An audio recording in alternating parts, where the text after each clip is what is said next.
Everyone, it's Alexis Cardoza.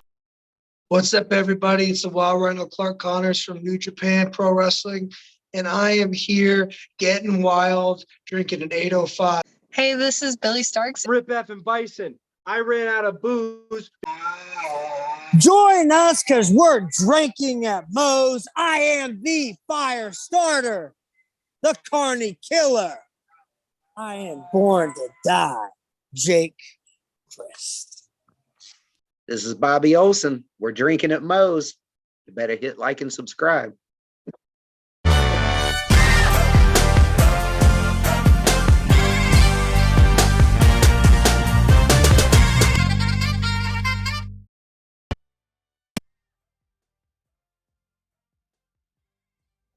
right, everybody. Want to thank Reaper Apparel for having Drinking at Moe's be a brand ambassador.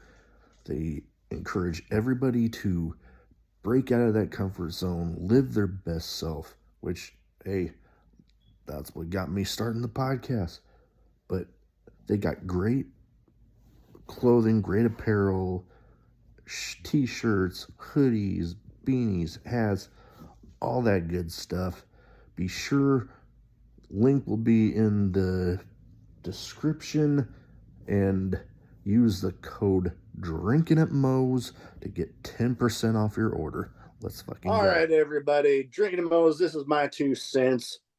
You know the drill. YouTube, like, subscribe, comment, share, all the good stuff. Treat that like button like Stone Cold treats his beers, slamming them down. It's Sunday, and we're just hoping to get your comments and what Triple H had to say. What? Let's fucking go. All right. We did a while back a what went wrong. We covered a couple different topics, what we felt went wrong and where we felt it could have worked. We're going on what went wrong too. This time we are going to be covering the infamous Kennel from Hell match and the failed WCW ECW Alliance invasion. All right, first off, Kennel from Hell. Big Boss Man versus Al Snow. Man, that match was promising. Like, it could have been something interesting. It could have been promising. Keywords could have been. But here's what I think. Because what went wrong with it? The dogs, like, I don't remember, because I attempted to watch this back last night. I could not tell if they actually had, like, people in there with the dogs or whether they just had the dogs wandering around. No, they just had. I remember watching this because, oddly enough, they always say the bad memory, you try and get rid of the bad memories. This was one you can't get rid of. But it was like, it just have the dogs wandering around. Yeah. If they had, like, where I think it could have worked is if they had, like, a dog handler in there with them.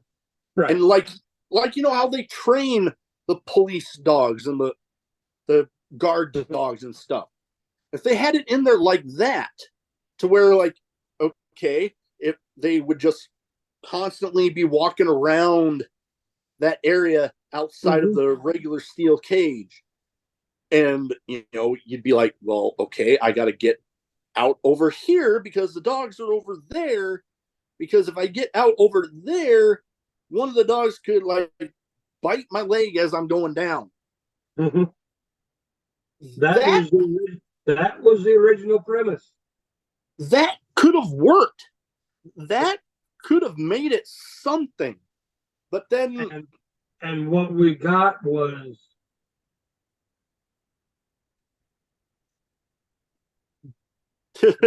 Rottweiler puppies, I'm going to assume, being with dog handlers that were so freaking scared that they were pissing and shitting all over the damn ringside mats.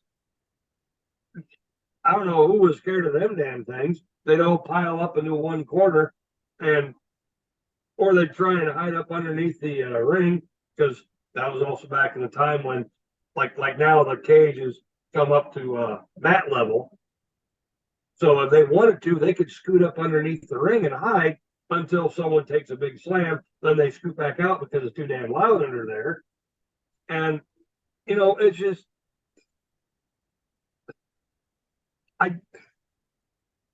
that's one. If it would have been on a different pay-per-view, it probably would have worked a little better.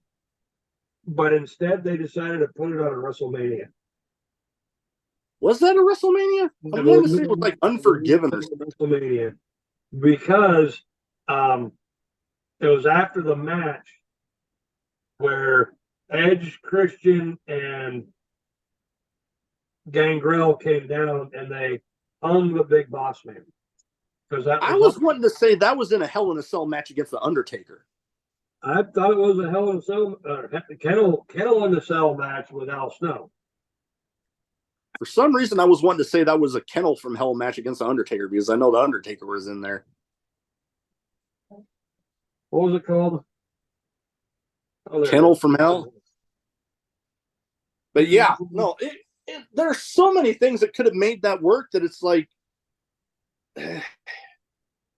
people talk like I had an article on my computer at work that it was like a former WWE writer was explaining stuff that went wrong with the match, and for a premise that was pretty promising, much like those Rottweilers, completely shit. I remember what, because oh God, me and a couple guys would go to the casinos there in Council Bluffs, and it wasn't Harris, it was the other one back in the day. It looked like it was on a steamboat. And in the bar, they would do, you pay like $10, and you could sit there and you could basically you watch WrestleMania. And this was back in the time when they were putting on, the previews on the pay-per-view. You order the pay-per-view, and starting at say 7:00 in the morning, you're getting a preview of the show. And I remember, it was not good. I remember telling some guys that this will be the last time I do. I won't be able to, there's no amount of alcohol that will get that out of my mouth. Yeah. Oh my God. Me being the big Boss Man fan that I am, I remember I was excited for that one. And then I heard how everything went, and I'm like, oh my God. Why? Yeah, I understand it. The storyline they had going forward with it, that was understandable. It could have been worked out a little better. You didn't even have to bring in the dogs. A Hell in a Cell inside, a cage match inside a Hell in a Cell, that works enough for me. Hell, you could have made it to where like the inside cage had like barbed wire around the top. Like a prison. My bad. It was at Unforgiven in 1999. I told you. I thought it was, and I'm looking at a picture right here of, oh God, Al Snow and like one dog that looks like he's smiling at him. But the match that you were thinking of where Edge and Christian and Gangrel came down, that was, I believe, WrestleMania Hell in a Cell against the Undertaker. Yeah. But So maybe it's just a big Boss Man, but a lot of these things just kind of rumple together like you're crinkling up paper.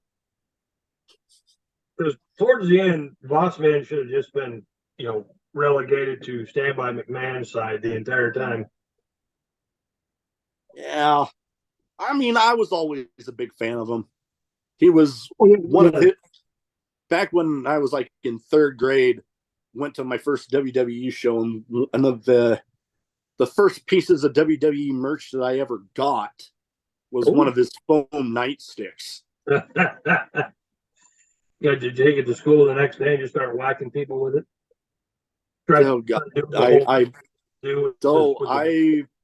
I played with that thing and probably got in a little bit of trouble whacking somebody with it.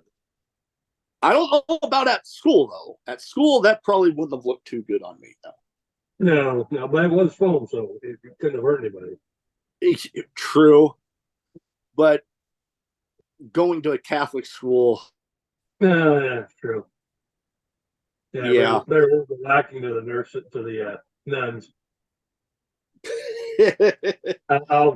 At least at my school, that didn't happen nearly as much as people might think. Right. Okay. So, yes. Okay. So I was mistaken. It was Unforgiven, not WrestleMania, but still, that match is just one of the sticks right about here. And you hope to hell it's not your lasting memory when you die. Yeah. Well, the other topic we were going to cover on this one, I think we'll be able to go a little more into things here. The WCW ECW Alliance.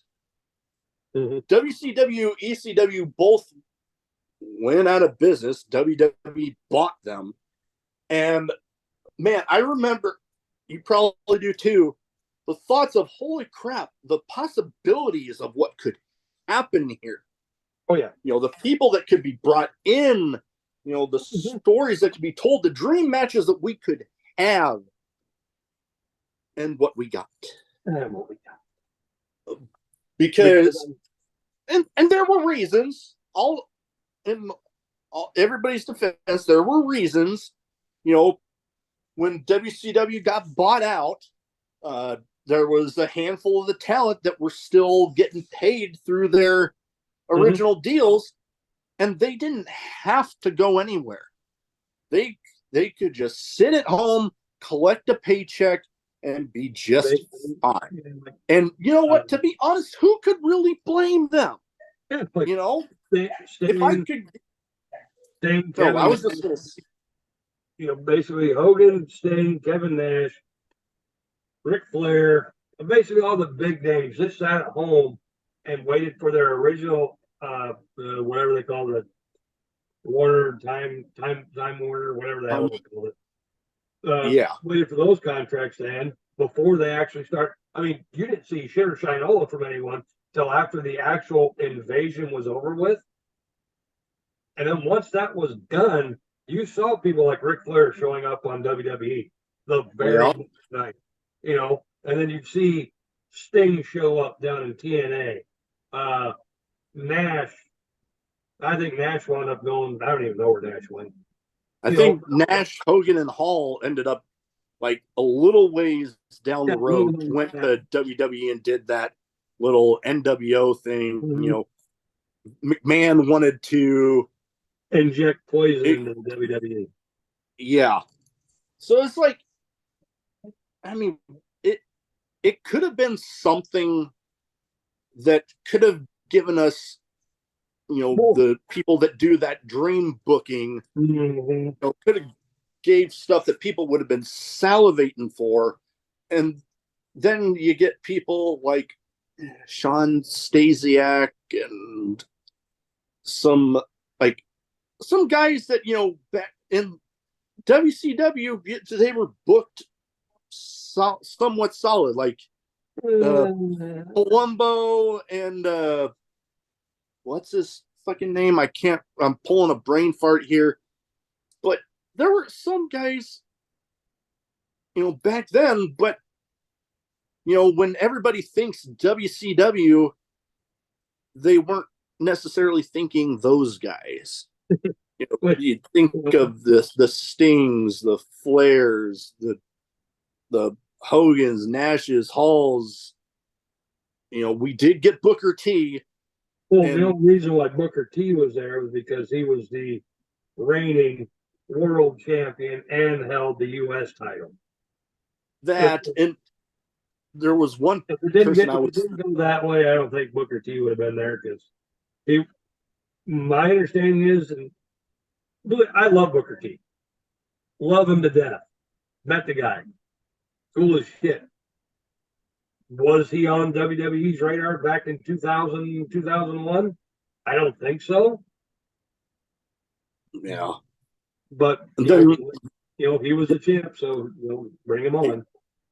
one guy that I was forgetting about, Rey Mysterio. Mm-hmm. Like, honestly, It took back him. then, you think one of the, yeah, but like back then, you think of WCW. Rey Mysterio was one of the guys you thought about. Mm-hmm. So not having him in there, I mean, although he did come in, like, when was it? I came in SummerSlam. Yeah, I'm for it was after that whole storyline had played its course. But as far as where it could have worked, I think if the whole thing with the contracts was a little different, right, and they didn't have those people able to just sit back and collect a paycheck.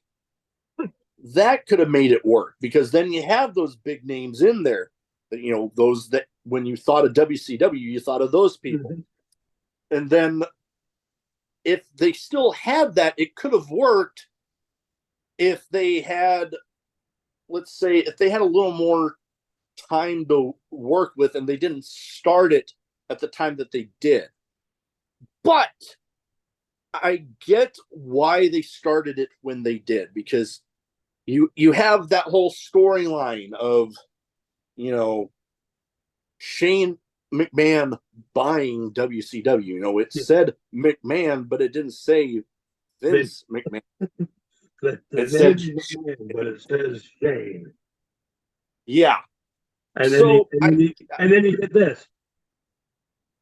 I never understood the whole ear pulling thing with Vince. So, but yeah, I get why they launched it when they did, mm-hmm. because much like, when was it? A year or so ago, with the whole Veer is coming thing, where it was like all you see is these Veer is coming vignettes, and it's like, okay, when? And then all of a sudden you have the guy come in and he's just destroying people half his size, and you're just at that point, you're like, why should I care? He's just destroying people they bring in.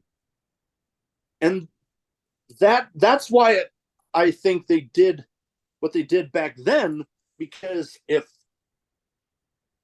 you wait too long on something like that, mm-hmm. people in the entertainment, their attentions go elsewhere. And then by the time you get back to it, you're like, oh, that happened? Mm-hmm. So, I mean, you got to kind of strike while the iron's hot. So, yeah, I get why. But if, they were able to work it to where, I mean, there's so many factors that go in there. Like if the last episode of Nitro was later, and they, so many different timing factors could have made it work if, this happened later or that happened sooner. But we got what we got, and what we got was nowhere near the dream that a lot of people thought we could have. They tried to. I think that's one of the reasons why somebody, when they bought WCW, and then someone goes, "Hey, what if we do this?" Someone actually got a roster of all the people that decided to sign on with WWE. A lot of those guys from WCW that you saw in the WWE, the first, they were the ones that said, I need to keep doing this. I can't sit at home like Ric Flair. I've got to keep doing this. I'll sign. So, and then So, but then it turns into someone looking at the papers going, who the hell is Mark Jindrak? Who the hell is Mike Sanders? Well, if anyone watched WCW, they were the Natural Born Thrillers, which I thought was the stupidest stable name I'd ever heard. But hey, whatever. They're all a bunch of power plant graduates. So that I think that's the reason why they brought ECW in, because of the simple fact there was more people. I mean, shit. You brought when WC or ECW showed up, and you had everyone coming down out of the stands, which I thought was absolutely cool. Yeah, and, that. and the original ECW music, and we discussed WWECW ditching the entire thing that made ECW what it was, but that's a while ago. When they came down, you could sit there and you could look at everyone in that rock that coming down there going, hey, there's that guy, there's Tommy Dreamer, there's Rhino, there's the Dudley Boys, there's Ian Rotten, Axel Rotten, Balls Mahoney, I don't think Little Spike Dudley was there, but you could rattle off everyone that showed up there. You did that with WCW. There's like maybe 3 people that I could name. Well, I mean, I could name them all, but how many people know half of those people that were there? Yeah, that was where it all, because I you know what, I don't know why I forgot about that, but yeah, you brought up when ECW finally came into the frame, Mm-hmm.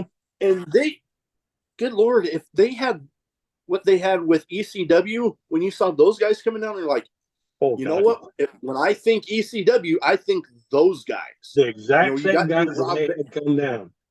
Who they had with like WCW? Rob Van Dam, Tommy Dreamer, Rhino, Dudley's, Kaz. You think of ECW, you think those guys.